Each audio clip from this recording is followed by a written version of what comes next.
cahaya di ujung pencarian. Namanya Jonathan, seorang pemuda berusia 28 tahun yang tumbuh di tengah keluarga yang taat beragama di pinggiran kota kecil di Eropa. Sejak kecil, Jonathan dikenal sebagai pribadi yang penuh rasa ingin tahu. Ia gemar membaca buku-buku filsafat dan sering mempertanyakan hakikat hidup. Namun, seiring berjalannya waktu, hati Jonathan terasa kosong. Ia menjalani hidup seperti mesin, bekerja, pulang tidur, tanpa arah yang jelas. Pada suatu malam musim dingin, saat salju turun dengan tenangnya, Jonathan duduk di depan jendela apartemennya, menatap langit gelap sambil bertanya dalam hati, apa tujuan semua ini? Pertanyaan itu membawanya pada perjalanan panjang. Ia mulai mempelajari berbagai agama, membaca kitab-kitab suci, menonton ceramah dari berbagai keyakinan, hingga berdiskusi dengan teman-temannya dari latar belakang yang berbeda.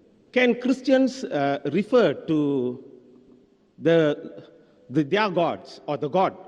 That if the God who you call as Allah fits in this four-line definition, you can refer, otherwise you can't. Tapi tetap saja, hatinya belum juga menemukan kedamaian. Hingga suatu hari ia bertemu dengan Karim, seorang rekan kerja asal Indonesia. Karim adalah sosok yang tenang dan penuh perhatian, namun tidak pernah memaksakan kepercayaannya pada orang lain. Saat makan siang bersama, Jonathan melihat Karim menepi dan melaksanakan salat di sudut ruangan yang sepi. Rasa penasaran Jonathan memuncak. Apa yang kau rasakan ketika salat? Tanyanya. Karim hanya tersenyum dan menjawab singkat, damai, seolah sedang berbicara langsung dengan penciptaku. Sejak saat itu, Jonathan mulai membaca terjemahan Al-Quran. Ia tertegun ketika membaca surah Al-Ikhlas. Qul huwallahu ahad, Allahus samad, lam yalid wa lam yulad, wa lam yakun lahu kufuwan ahad. Yang dengan ringkas menggambarkan keesaan Tuhan. Air matanya menetes saat membaca surah Al-Insyirah, bukankah kami telah melapangkan untukmu dadamu?